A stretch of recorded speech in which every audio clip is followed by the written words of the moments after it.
Good afternoon, everybody. Please take your seats. Welcome to the Christopher Iannella Chamber. My name is Matt O'Malley. I'm the City Council President pro tempore.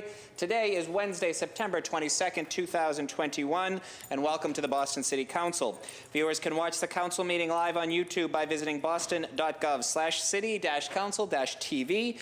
Madam Clerk, would you please begin by calling a roll to ascertain the presence of a quorum? Thank you, Mr. President. Councilor Arroyo. Present. Councilor Baker. Here. Councilor Bok. Present. Councilor Breadon. Present. Councilor Campbell. Present. Councilor Edwards. Present. Councilor Essaibi-George. Present. Councilor Flaherty. Here. Councilor Flynn. Here. Councilor Mejia. Councilor O'Malley. Here. And Councilor Wu. Mr. President. Thank you very much, Madam Clerk. I'd now like to invite City Councilor at Large Michelle Wu to please join me at the dais. I'd also like to invite the Reverend Wayne S. Daley from Charles Street A.M.E. Church to please join us as well. Councilor Wu, the floor is yours.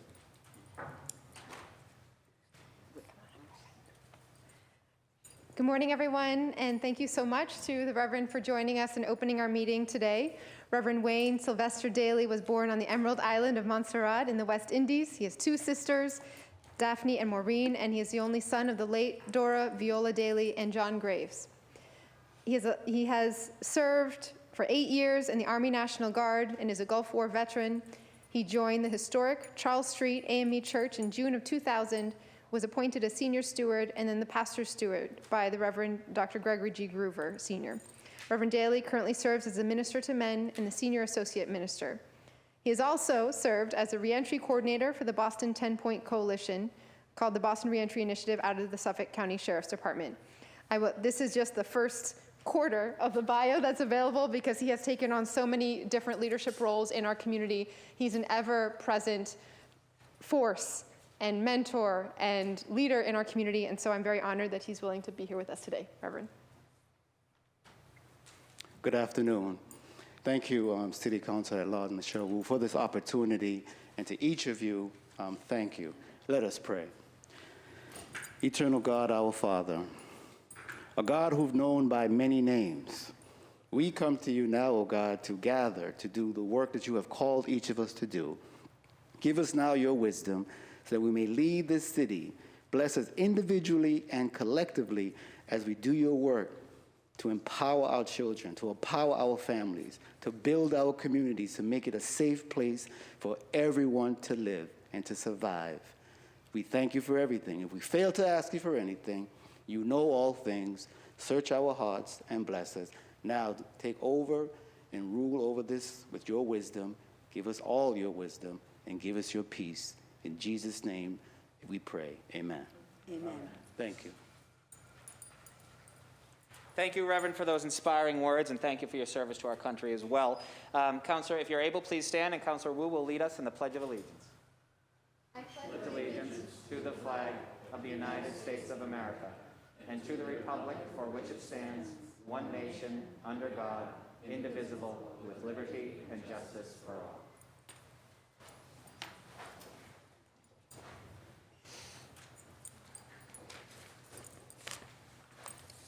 Okay. We're now moving on to the first order of business, which is the approval of our minutes. Seeing and hearing no discussion on the matter, the chair moves to approve the minutes from the last meeting as presented. All those in favor, please indicate by saying aye. Aye. Opposed, nay. The ayes have it. The minutes of the last meeting stand as approved.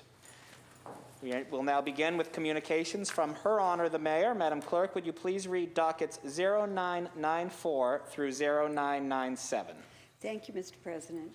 Docket 0994, a message and order authorizing the City of Boston to accept and expend an amount of $1,603,112 in the form of a grant for the American Rescue Plan Act, Title 3B, awarded by the U.S. Department of Health and Human Services, passed through the Mass Executive Office of Elder Affairs, to be administered by the Age Strong Commission. The grant will fund supportive services for older adults in Boston for the period 4/1/21 through 6/30/22. Docket number 0995, message and order authorizing the City of Boston to accept and expend an amount of $1,406,331 in the form of a grant for the American Rescue Plan Act, Title 3C, Nutrition Program, awarded by the United States Department of Health and Human Services, passed to the Mass Executive Office of Elder Affairs to be administered by Age Strong Commission. The grant will fund nutrition services for older adults in Boston for the periods of April 1st, 2021 through June 30th, 2022.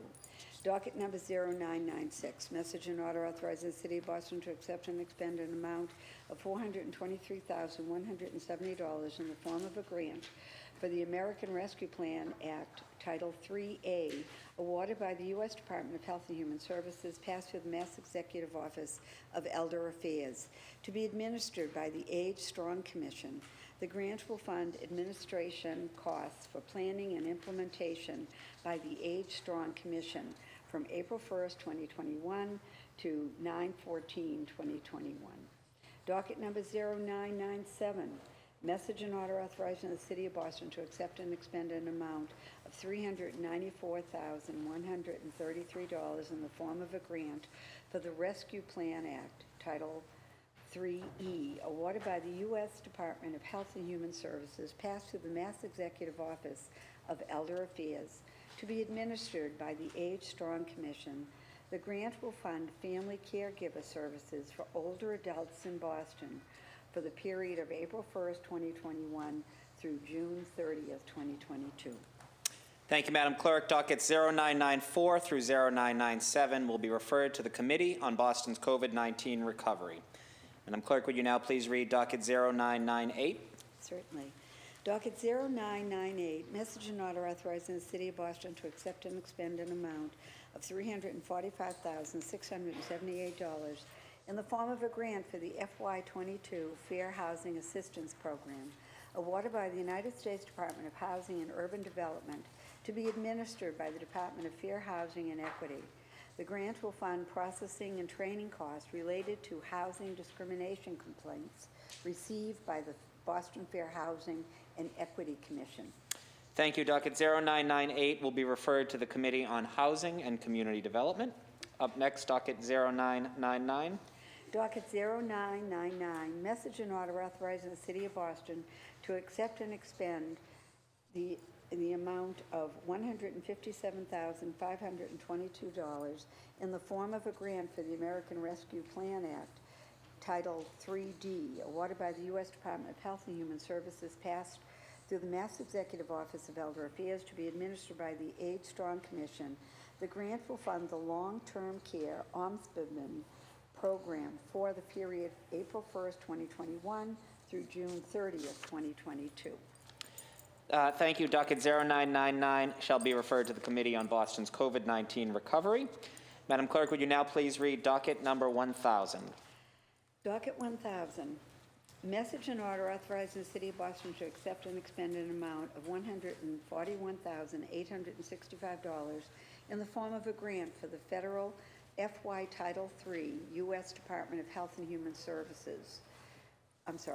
Title III, expanding access to COVID-19 vaccines via aging networks, awarded by the U.S. Department of Health and Human Services, passed through the Mass Executive Office of Elder Affairs, to be administered by the Age Strong Commission.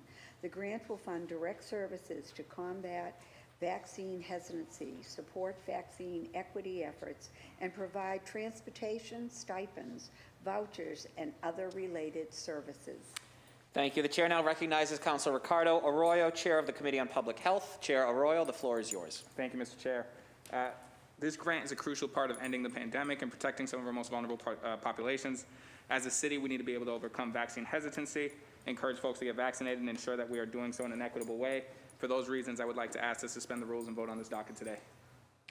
Thank you very much. Councilor Arroyo seeks suspension of the rules and passage of docket number 1000. All those in favor, please indicate by saying aye. Aye. Opposed, nay. The ayes have it. Docket 1000 has passed. Madam Clerk, would you now please read docket 1001?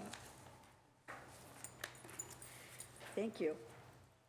Docket 1001, message and order authorizing the City of Boston to accept and expend an amount of $140,000 $84,121 in the form of a grant of the American Rescue Plan Act, Title 3D, awarded by the U.S. Department of Human Health and Services, passed through the Mass Executive Office of Elder Affairs to be administered by the Age Strong Commission. The grant will fund preventative health services for older adults in Boston for the period of April 1st, 2021 through June 30th, 2022. Docket number 1001 will be referred to the Committee on Boston's COVID-19 Recovery. Madam Clerk, would you now please read docket 1002? Docket 1002, message and order authorizing the City of Boston to accept and expend the amount of $84,918 in the form of a grant for the FY21 port security awarded by the United States Department of Homeland Security to be administered by the Police Department. The grant will fund BPD Harbor Patrol Unit vessels and equipment. The chair now recognizes Councilor Andrea Campbell, Chair of the Committee on Public Safety and Criminal Justice. Chair Campbell, the floor is yours. Thank you, President O'Malley. As the Chair of the Committee on Public Safety and Criminal Justice, I am seeking suspension of the rules and passage of docket 1002. It's pretty self-explanatory. It's in the amount of $84,918. It's a grant that we get consistently and continually. I think sometimes the department would like more resources, but it's of course to protect our ports, support security, and it's a relatively small amount to purchase certain types of vessels and equipment. We'd like to get it to the department as soon as possible. Thank you. Thank you very much. Councilor Andrea Campbell, Chair of the Committee on Public Safety and Criminal Justice, seeks suspension of the rules and passage of docket 1002. All those in favor, please indicate by saying aye. Aye. Opposed, nay. The ayes have it. Docket 1002 has passed. Madam Clerk, would you now please read docket 1003? Docket 1003, message and order authorizing the City of Boston to accept and expend an amount of $15,763 in the form of a grant for the federal FY Title III, expanding access to COVID-19 vaccines via aging networks, awarded by the U.S. Department of Health and Human Services, passed through the Mass Executive Office of Elder Affairs to be administered by the Age Strong Commission. The grant will fund staff time to implement expanded vaccine access services to older adults. Thank you. The chair now recognizes Councilor Ricardo Arroyo, Chair of the Committee on Public Health. Chair Arroyo, the floor is yours. Thank you, Mr. Chair. This grant funds further vaccination efforts for our senior and adult, older adults who are most vulnerable to COVID-19. For that reason, I would ask that we suspend and pass this docket today. Thank you. Councilor Ricardo Arroyo, Chair of the Committee on Public Health, seeks suspension of the rules and passage of docket 1003. All those in favor, please indicate by saying aye. Aye. Opposed, nay. The ayes have it. The docket has passed. Moving right along to reports of public officers and others. Madam Clerk, would you please read docket 1004? Docket 1004, communication was received from the City Clerk of the agreement between the City of Boston and 140 Clarendon LL Limited Partnership pursuant to Chapter 121A, Section 6A of the Massachusetts General Laws. Thank you, Madam Clerk. Docket 1004 will be placed on file. Now moving on to reports of committees. Docket 0775. The Committee on Government Operations, to which was referred on June 16, 2021, docket number 0775, an ordinance amending the City of Boston Code Ordinances, Chapter 7, Section 7-2.1 and 7-2.2, Building Energy Reporting and Disclosure, known as BERDO, submits a report recommending the ordinance ought to pass in a new draft. Thank you, Madam Chair. Thank you, Madam Clerk. Chair recognizes Councilor Edwards, the Chair on Committee on Government Operations. Councilor Edwards, you have the floor. Thank you very much. Today is exciting moment, but before we get to the substance of the ordinance, I'd like to substitute the committee report. There was one passed around earlier to all my colleagues. All of the changes, all the amendments are just technical and slight grammatical and just for clarification purposes. So I move to have the new report submitted. Hearing no objections to substitution of language, Councilor Edwards, you may proceed. Thank you all. I am excited to bring this this ordinance before the body for a vote. This ordinance has been years in the making, and it's the second version of expanding our building emissions reductions in the city of Boston. This is after the result of a robust hearing with many, many people and 2 working sessions where we made sure that we had all of the feedback and the concerns addressed in each one of them. And I want to thank again the advocates who came out. There's just too many organizations to name, but they were instrumental in this moment and in the conversation, which I thought was incredibly respectful, informative, and inclusive. It was in 3 languages at least, as all of us really recognize that we are all stakeholders in our future and an agreeing one at that. I want to thank Councilor O'Malley for his leadership, and I'm going to go ahead and turn it over to him as the lead sponsor for any further remarks. If that's okay with you. Thank you, Councilor Edwards. Chair now recognizes the original sponsor, Councilor O'Malley. Councilor O'Malley, you have the floor. Thank you, Mr. Chair. If you could just press on. Yeah, thank you very much. You good? I am good. Nope. One more time.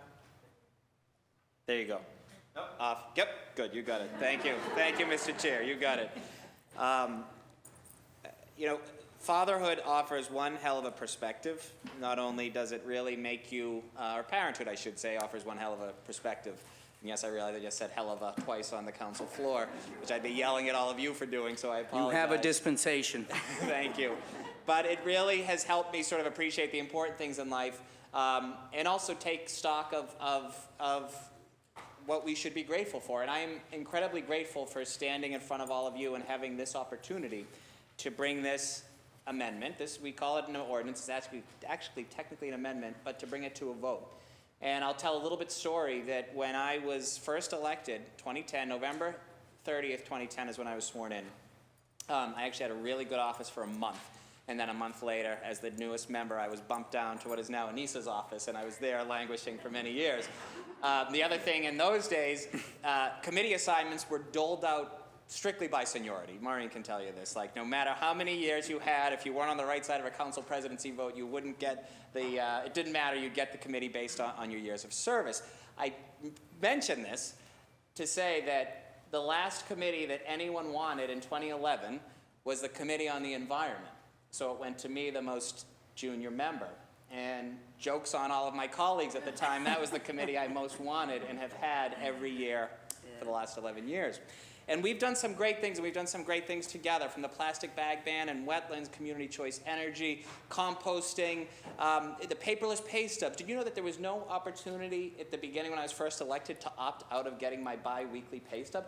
Our salary is set by statute. It's not like it's going to change, and I couldn't opt out of it in those days. And I was actually criticized when I said, let's have an opt-out feature like most banks in the 21st century. And I say that to say, of everything I've worked on legislatively, this is the most proud I've ever been.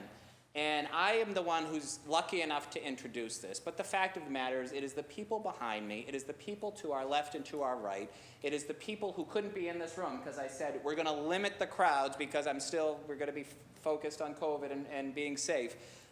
This is all of us. This is collectively the work of 8 years. We did Birdo 1.0 in 2013. Tom Menino deserves enormous credit. This guy had better political instincts than anyone I've ever met and never got the credit he deserved. But he saw this coming. We were the first city in the country to simply say you have to manage and measure your utility usage. That's it. There was a fine associated with not complying, but in 8 years, Allison, we've assessed how much in fines? $0, because people did it, and people realized this was the important thing to do.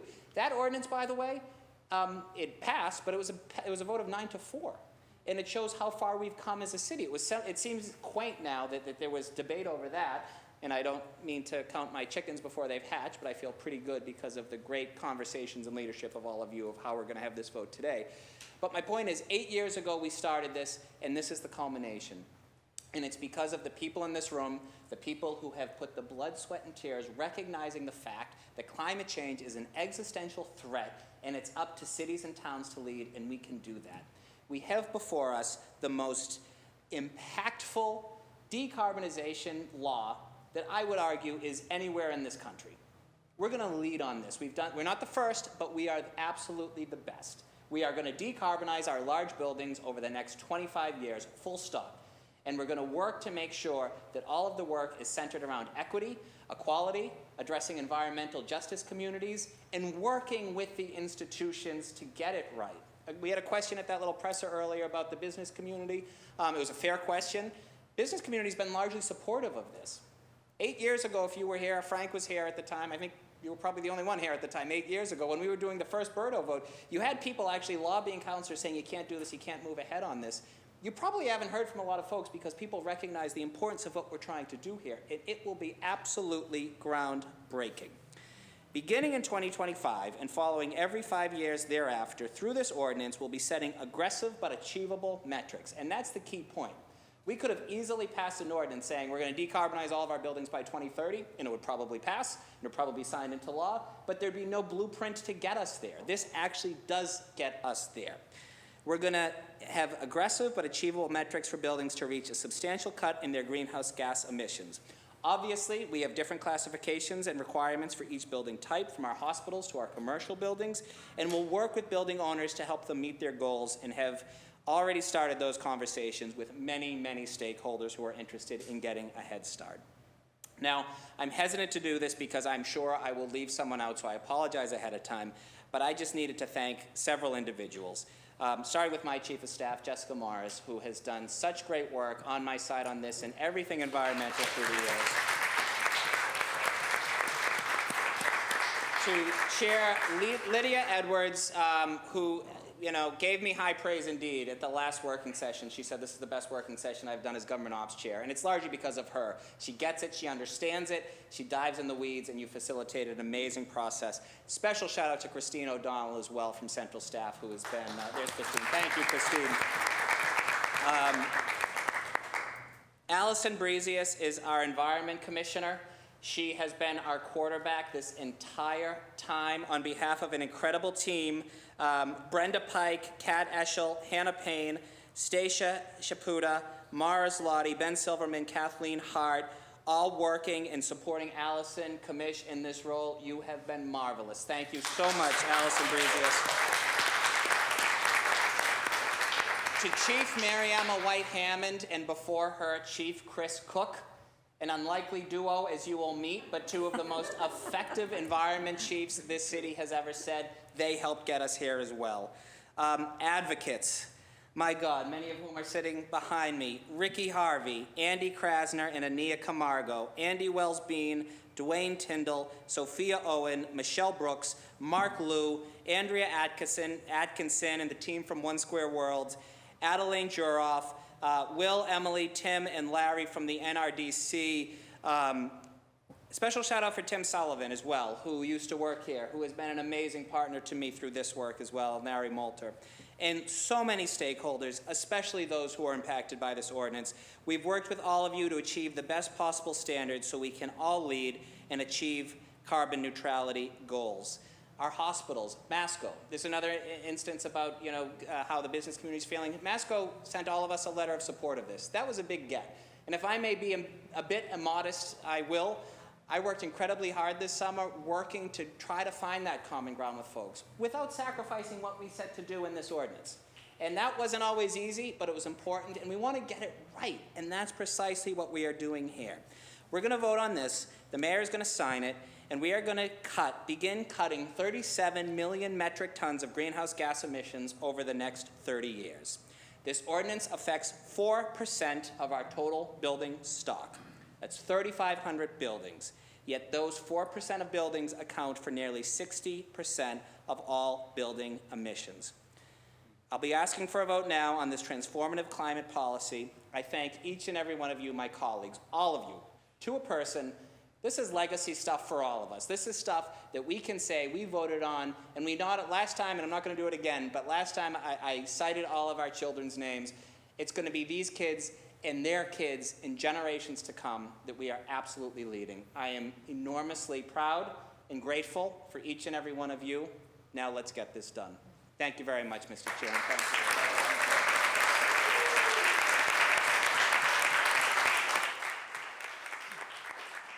Thank you, Councilwoman O'Malley. Job well done. Is there anyone else looking to speak on this matter? Not seeing any. Chair Edwards and Councilor O'Malley seek acceptance of the committee report and passage of docket 0775 in a new draft. All those in favor say aye. Aye. All those opposed say nay. Doubt the vote? Madam Clerk, will you take a roll call, please? It'd be my honor. Good job, Matt. And I had black hair when it was 8 years ago, too. Docket 0775, oops, I'm sorry.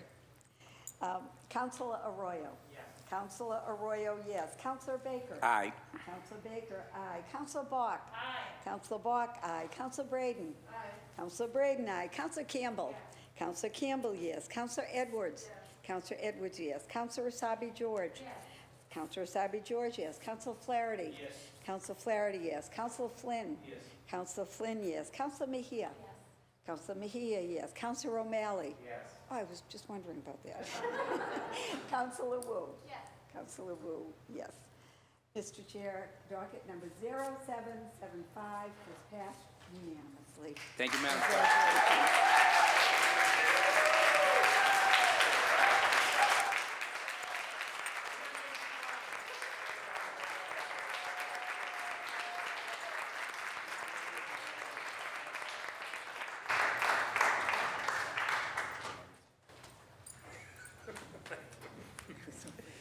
Thank you all. Thank you. This is incredibly special. Moving right along, that was our only report of committee, so matters recently heard for possible action. Madam Clerk, would you please read docket 0398? Thank you. Docket 0398, order for hearing on the safety of construction sites in the city of Boston. Chair now recognizes Councilor Julia Mejia, Chair of the Committee on Small Business and Workforce Development. Chair Mejia, the floor is yours. Thank you, Mr. President, and thank you to the sponsors of this hearing order. On Monday, the Committee on Small Business and Workforce Development held a hearing on docket 0398, order up for a hearing on the safety of construction sites. We were joined by two of the sponsors of this docket, Councilor Breadon and Councilor Flynn, who also spoke on behalf of our third sponsor, Councilor Flaherty. We were also joined by Councilor Bok. From the administration, we were joined by ISD Commissioner Sean Lyden, Brian Duran, a building inspector with ISD, in addition to Superintendents Gerald Bailey and Marcus Edding from the Boston Police Department. From the advocates panel, we were joined by Mina Perez of the New England Regional Council of Carpenters. The hearing came about as a result of several reports of construction sites accidents throughout the city, including a worker who was tragically struck and killed in 2019 while setting up our first night celebration.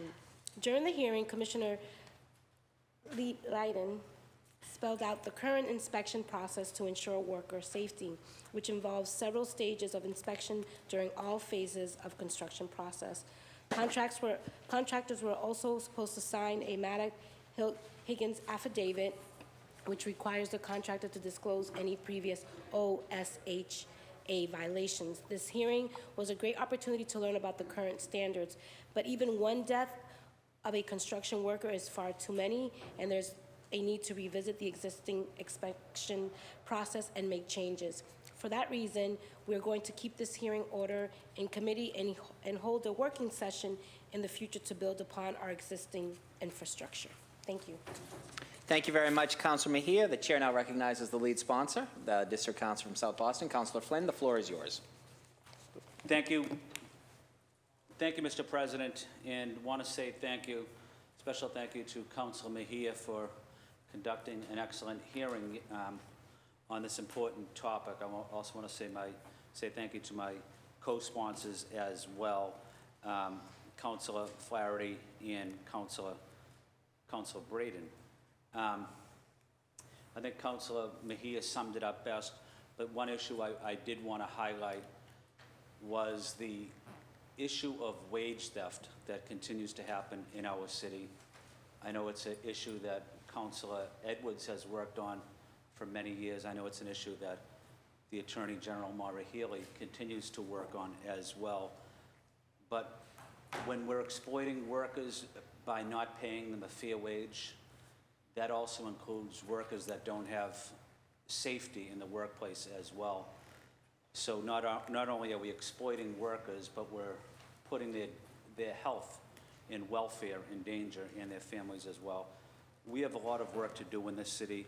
It's unconscionable for a construction company to come into Boston, to work in Boston, and to not pay their workers a decent wage, but it's also unconscionable to not provide workers a safe working conditions. So I want to say thank you to my friend Mina Perez from the Carpenters Union, but also the Boston Building Trades as well, who continue to focus on safety in the workplace.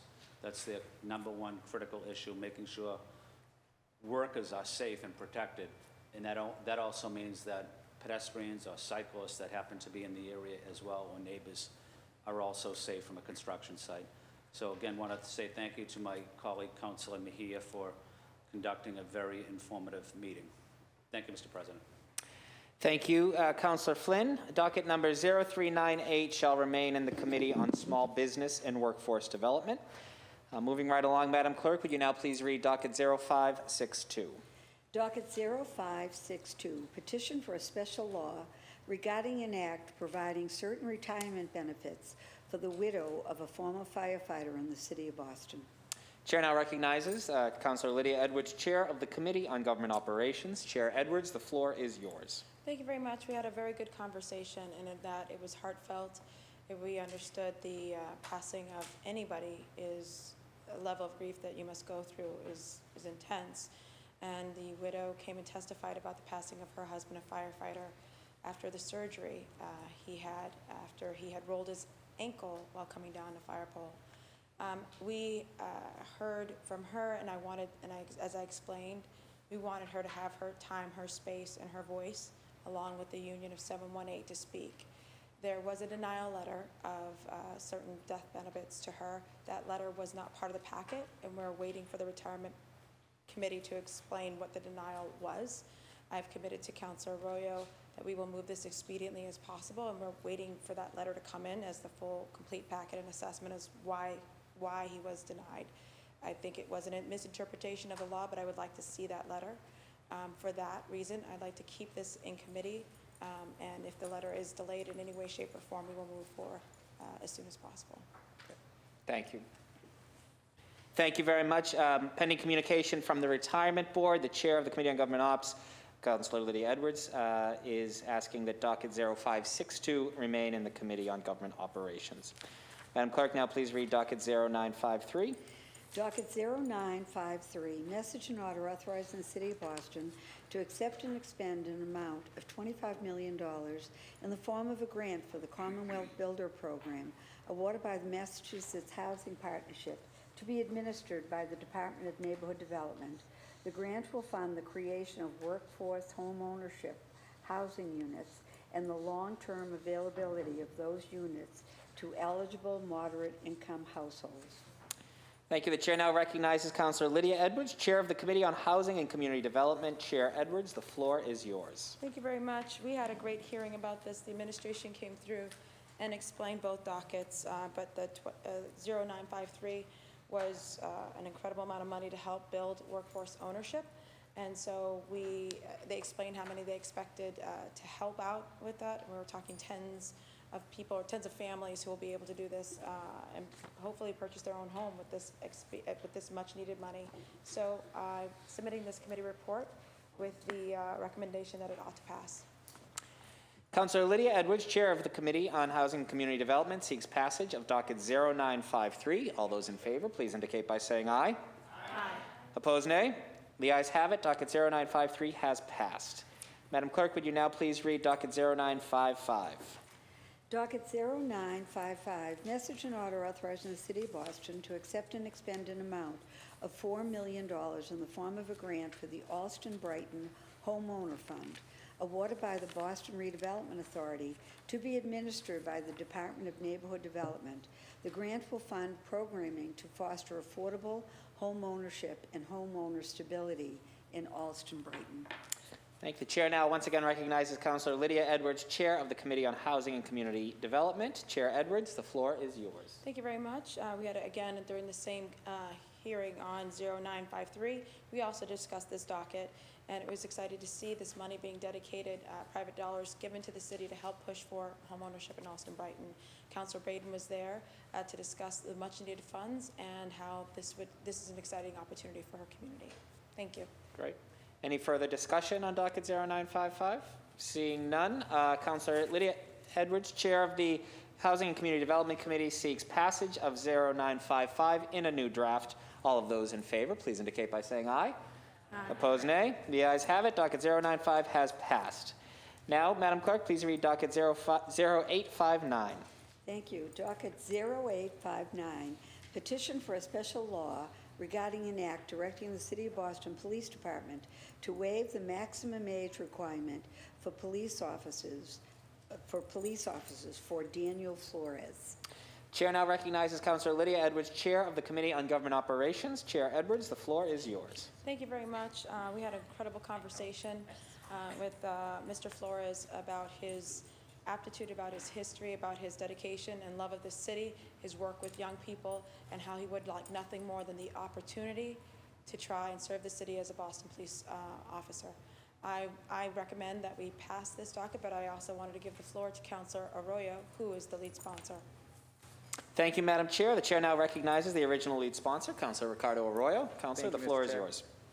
So Mr. Flores is a Rosendale resident who was born and raised in Jamaica Plain, has served on the Boston School Police for the last 5 years, and before that worked in a nonprofit dealing with gang-involved youth and things of that nature. Over the last couple years, he believes that there's a place for him in this work. He enjoys this work, working directly with youth and minors. Mr. Flores has gone through the process prior to this for official, to get into the cadet program and to get into the police academy. The furthest he has gotten was this time. However, he's coming up on the age requirement, and I believe he passed it by 3 months. All this would do, which we've done this, I think we did one of these just last year around the same time, is give him an opportunity to go through the program. It doesn't it doesn't cut him in line, doesn't do anything like that. It just gives him an opportunity to continue to chase that dream. And so I would appreciate folks' votes on this today. Thank you, Mr. Chair.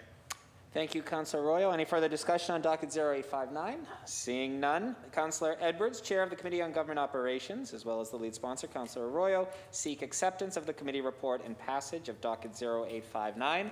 All those in favor, please indicate by saying aye. Aye. Opposed, nay. The ayes have it. The docket has passed. Motions, orders, and resolutions. Madam Clerk, would you now please read docket 1005? Thank you. Docket 1005, Councilors Edwards and Bok offer the following petition for a special law regarding an act relative to Boston and non-criminal disposition of fines. Thank you. The Chair now recognizes the District Council from East Boston, Councilor Lydia Edwards. The floor is yours. Thank you very much. I think every single one of my colleagues have heard it before. There's an abandoned building, there's a absentee landlord, there's all of these things happening. They're not taking care of their property. It's become either a blight or an annoyance, or things from that property is impacting them. What are you doing about it?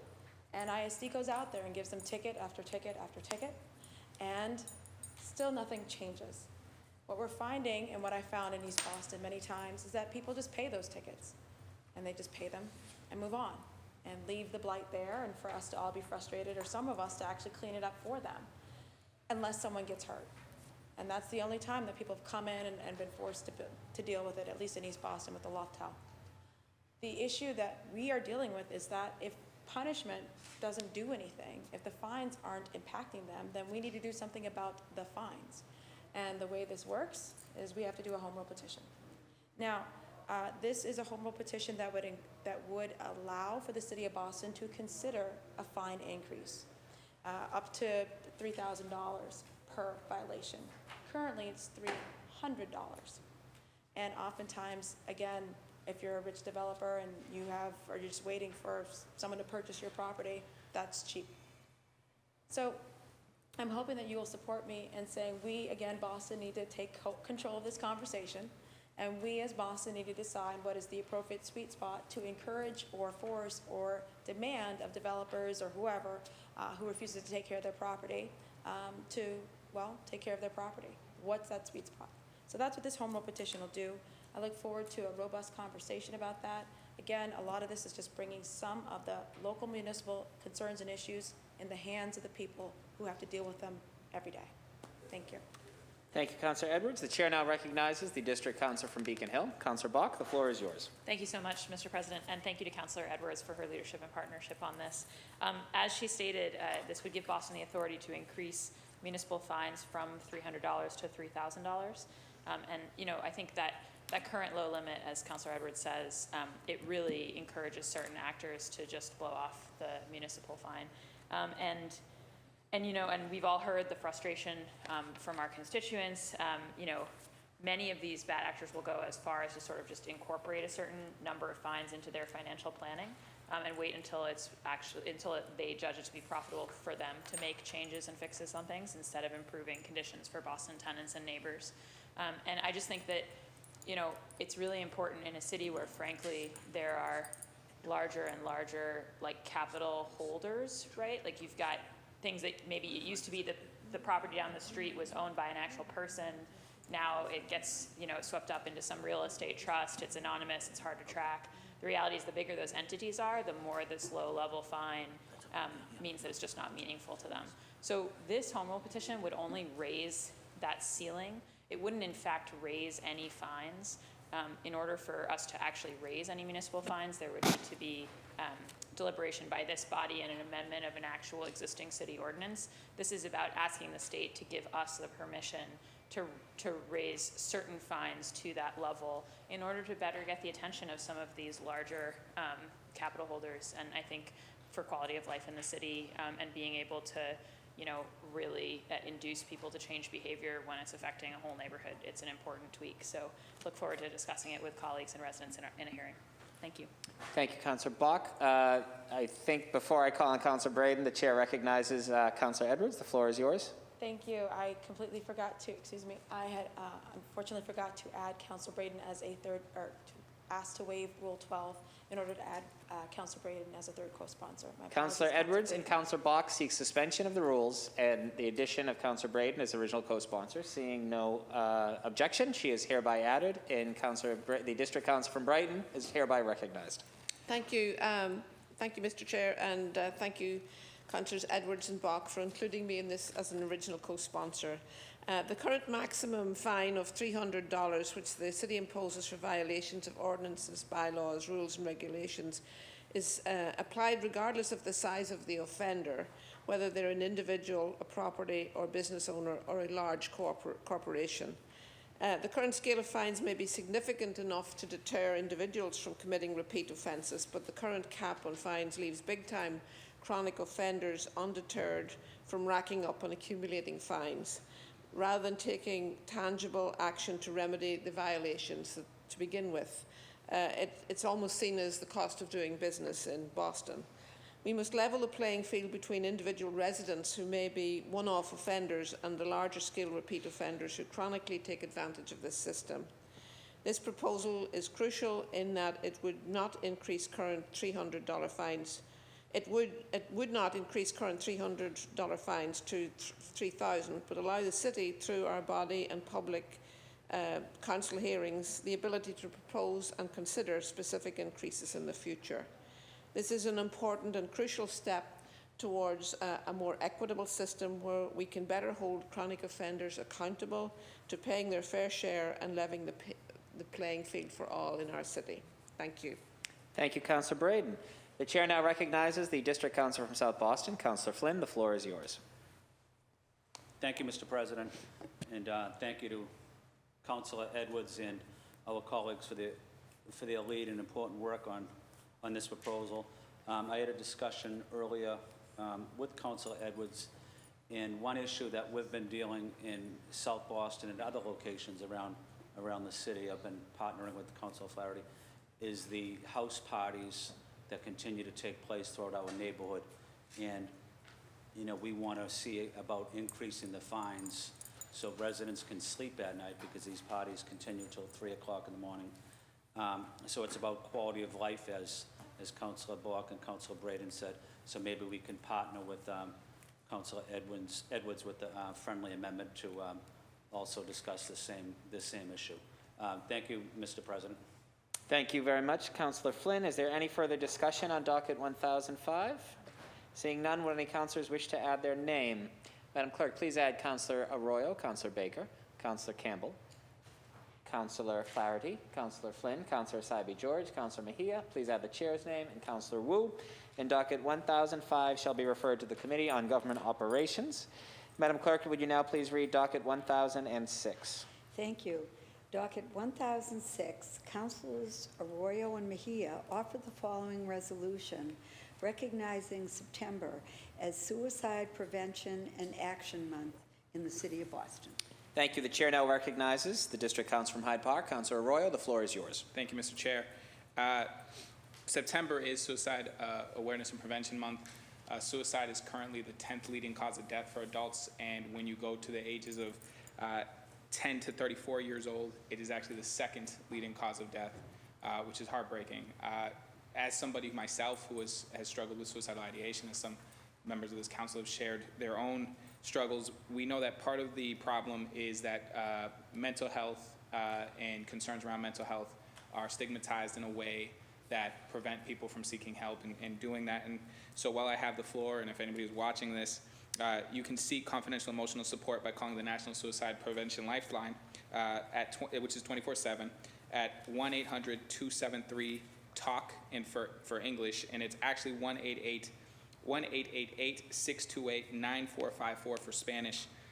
This is something that I'd like to, with this pandemic, we're going to see sort of unseen levels of post-traumatic stress disorder, unseen levels of trauma, and I don't think that we have adequately, we didn't have the resources, frankly, on the ground to deal with trauma and things like that the way we needed to before this pandemic, and I think this is something that beyond just resolutions and things that we're going to do as we head into this next step of recovery, this is something that simply does just have to be a focus for us and for our city and for the country. And so I'd also like to thank my co-sponsor on this, Councilor Mejia, who has bravely shared her story time and time again. And so I hope to see real assets and real attention on this matter moving forward, because mental health is wildly important to the city and really is wildly important to everything else that anybody does on any given day. Thank you, Mr. Chair. Thank you, Councillor Arroyo. The chair now recognizes the at-large council from Dorchester. Councillor Mejia, the floor is yours. Thank you, Mr. President, and thank you to Councilor Arroyo for co-sponsoring this resolution with us. I'm going to keep it together. I would also like to put out a trigger warning for folks listening in that we will be talking about a topic of suicide, and I think people need to acknowledge that that is triggering for a lot of folks. Last year when we sponsored this resolution, I shared my own story as a survivor. I shared the story because I knew it was important to show that that anyone could be living their lives with those dark thoughts in their head. And that is why I want to talk about today. The fact that anyone could be living with suicide ideations or tendencies. A person experiencing these things may not look like what you expect.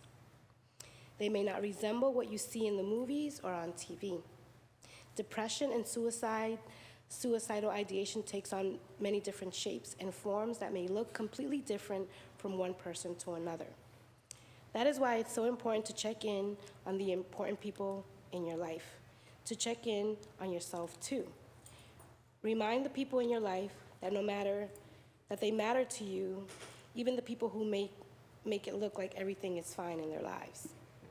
I also want to talk about what suicide prevention really looks like, because contrary to what most people think, suicide prevention is more than just sharing suicide prevention hotlines. Suicide prevention is food security. Suicide prevention is affordable housing. It's access to affordable health care, destigmatizing mental illness, family acceptance of the LGBTQ relatives, financial security, and so much more. As an office, we have fought to uplift mental illness throughout COVID-19 pandemic in all issues and sectors. And we know that what has been top of mind for everyone as well has been mental health and wellness, especially those who are experiencing social isolation. We need to continue that work beyond the pandemic, and we look forward to committing ourselves to that work.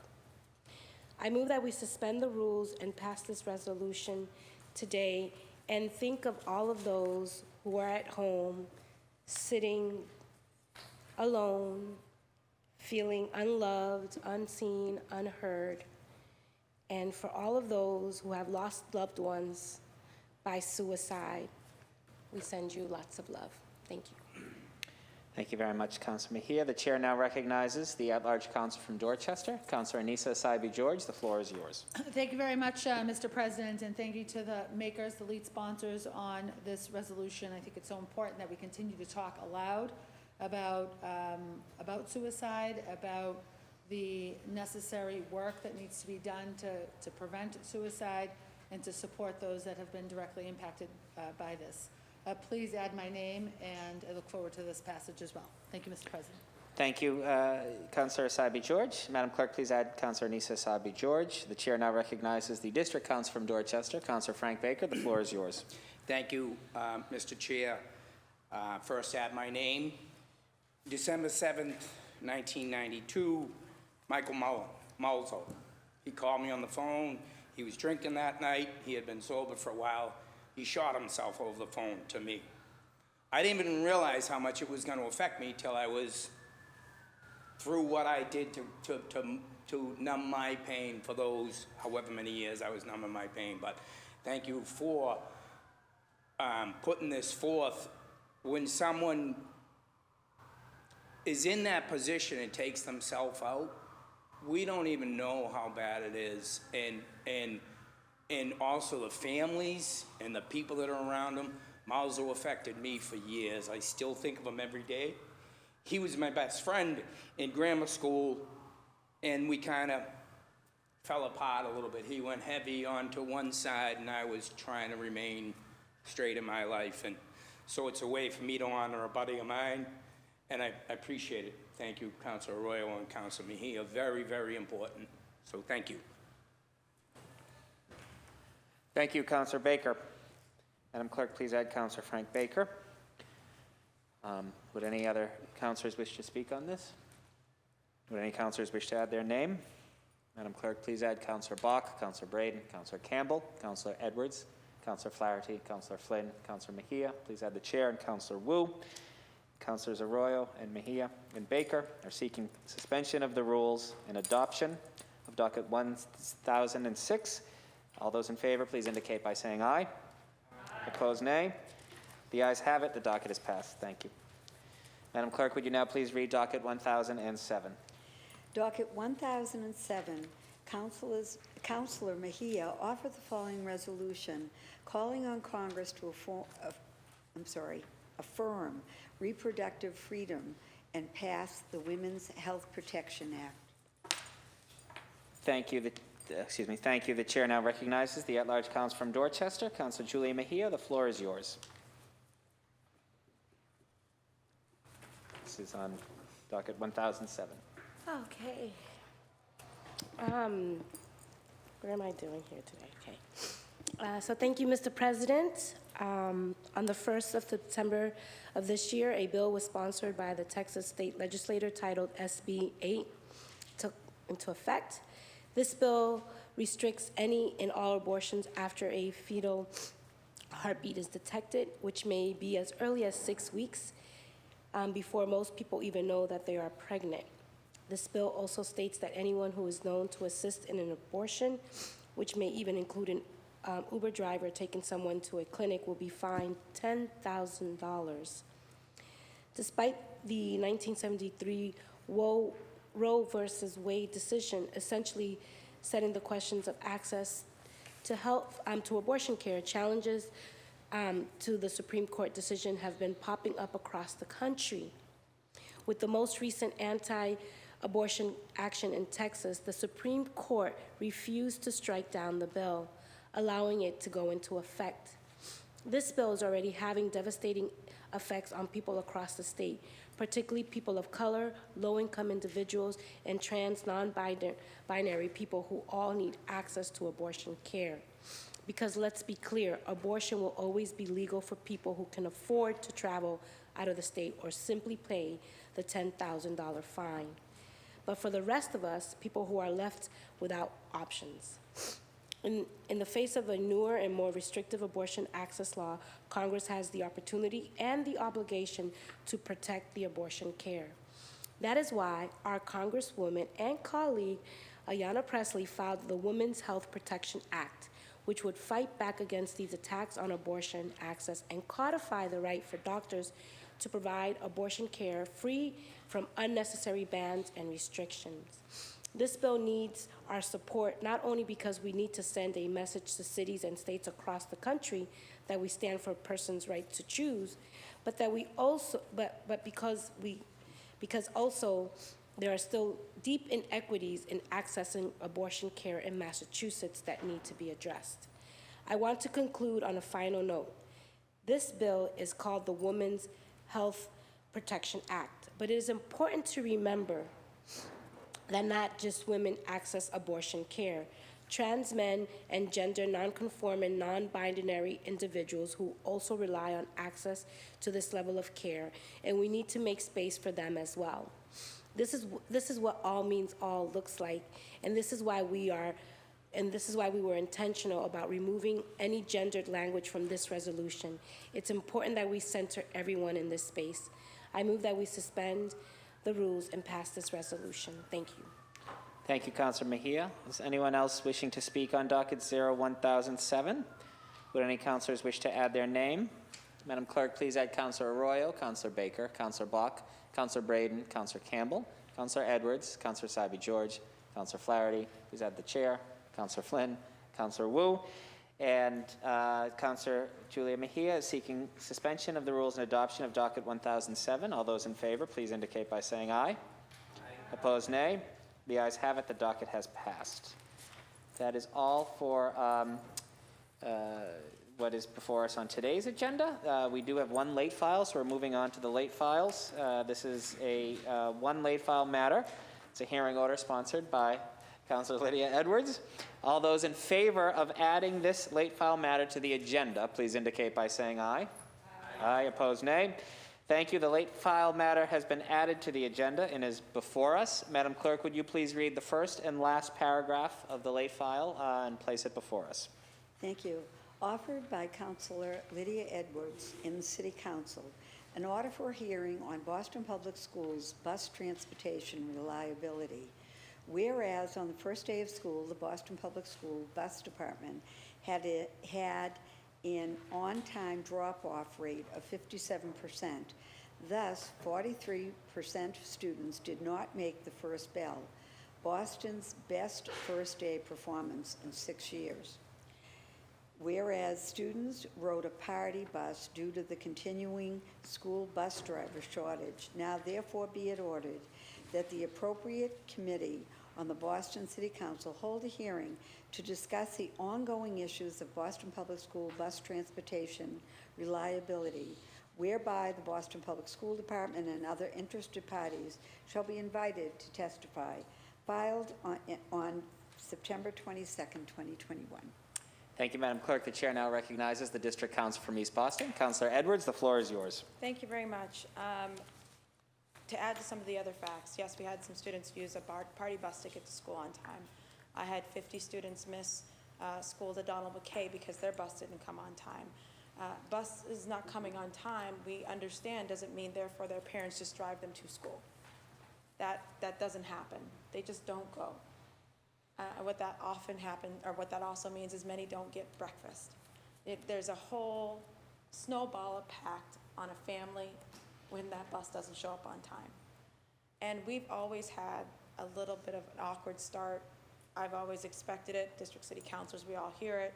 Some people move into a new area, they learn the rhythm of their bus. But we're at the point now where it's nationwide. We understand this isn't unique to Boston. Some cities are getting the National Guard. This is unheard of, I think, in terms of the continuation of these issues as well. My phone hasn't stopped ringing. And what was hardest for those of us in East Boston was the buses taking the kids home, where parents are waiting 2-3 hours, wondering why their kid wasn't picked up, and why they're still at school, and why they're not coming to them, and many couldn't leave work to go get their children. So I want to have that conversation that I've been having with many parents. I know a lot of you have been having with many parents about what is going on and how this is going to get resolved. I don't necessarily like the idea of a National Guard being in here, but something has got to happen. Some sort of aid has got to happen, because this is not sustainable, this is not right, and you cannot have people, young people, missing school. So I want to have this conversation. I know the best people to have it with are you and BPS. So I hope you will attend the hearing on Boston Public Transportation. Thank you. Thank you very much, Councillor Edwards. Would any other councillors wish to speak on this late file matter? Yes, the chair recognizes the at-large councillor from Dorchester and chair of the Committee on Education, Councillor Essaibi-George. The floor is yours. Thank you very much, Mr. President, and thank you to Councilor Edwards for bringing this before us. You know, the start of the school year, as she mentioned, is always so difficult and challenging, but when we're not picking up kids, leaving them on corners, or delivering them perhaps very late to the wrong corner, and then the added concern and particular interest that we need to have around transporting our students who receive special education services, who are receiving specialized transportation services, and then our students who are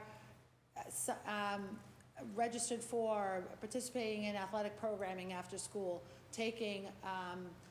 having games in places that aren't necessarily accessible by the T, or carrying large amounts of equipment, football equipment, for example, from one part of the city to another part of the city, or carpooling to another community outside of our city to participate in athletic programming. It is just a mess. We need to do something about it, and look forward to, if this is assigned to the Committee on Education, moving on this quickly so that we have a hearing, and perhaps at that time we can also schedule our hearing that was postponed due to some scheduling conflicts through the district on classroom temperatures that I know colleagues of mine have been looking forward to having. So, Mr. Chair, if it is assigned to the Committee on Education, I promise a swift hearing. Thank you. Tremendous. And it shall be. Thank you, Councillor Essaibi-George. Please, Madam Clerk, please add Councillor Annissa Essaibi-George as a co-sponsor. Chair now recognizes the District Councillor from South Boston. Councillor Flynn, the floor is yours. Thank you, Mr. President. Mr. President, please add my name. As Councilor Edwards mentioned, she received about 50 calls, helping 50 constituents. Those calls keep coming in to district councilors especially, so we're also getting them. I know my other colleagues are probably receiving them too. One aspect that I just want to see if we could mention at the hearing, or the upcoming hearing, is many of my constituents, their parents don't speak English. They speak Cantonese, or they speak Mandarin, or they may speak Spanish. So it was extra burden for those parents to communicate with the BPS team, trying to identify first someone at BPS that speaks Cantonese or Spanish, and then trying to communicate with the appropriate people, and then getting that information back. So language and communication access also has to be a critical part of picking up our children and dropping off our children at school. So I just want to say thank you to Councilor Edwards for bringing this important hearing order forward. Thank you, Mr. President. Thank you, Councillor Flynn. Madam Clerk, please add Councillor Ed Flynn as a co-sponsor, and the chair now recognizes the at-large council from Dorchester, Councillor Mejia. The floor is yours. Thank you, Mr. President. Thank you to my colleagues. Please add my name.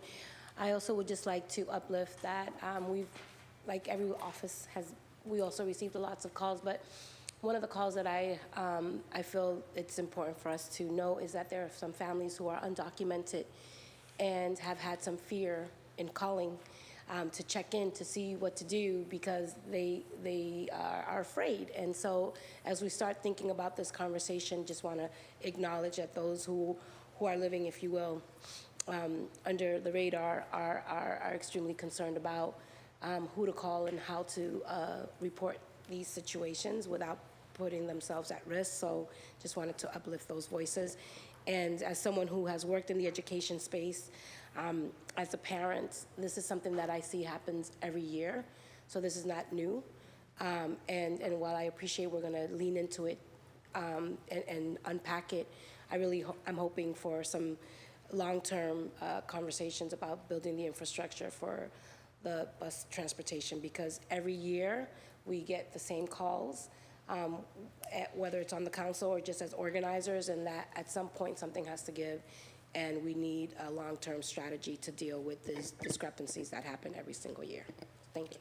Please Thank add you. my name. Madam Clerk, please add Councillor Julie Mejia. Thank you, Councillor Mejia, as a co-sponsor.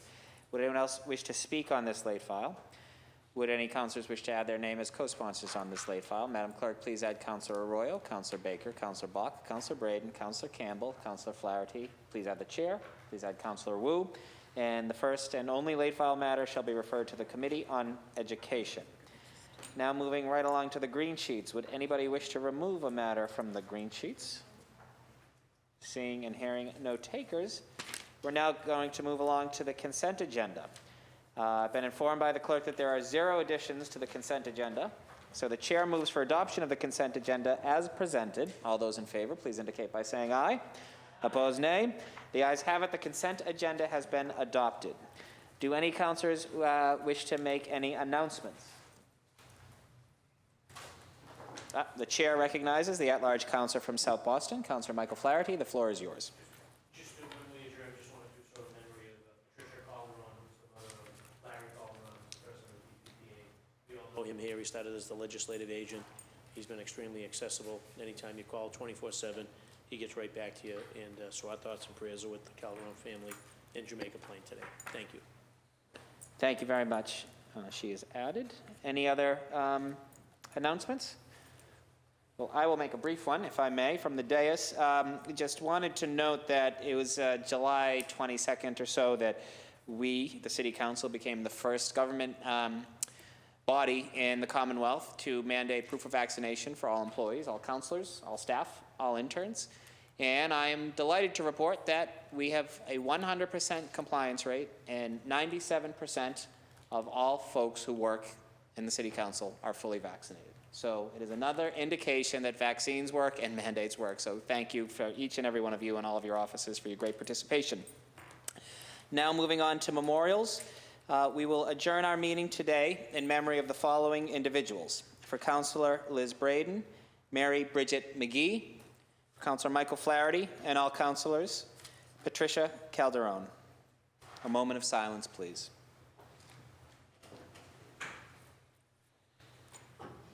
The chair moves that when the council adjourns today, it does so in memory of the aforementioned individuals. We are scheduled to meet again in the Ionella Chamber next Wednesday, September 29th at 12 noon. All those in favor of adjournment, please indicate by saying aye. Aye. Opposed, nay. The ayes have it. The council is hereby adjourned. Thank you, everybody.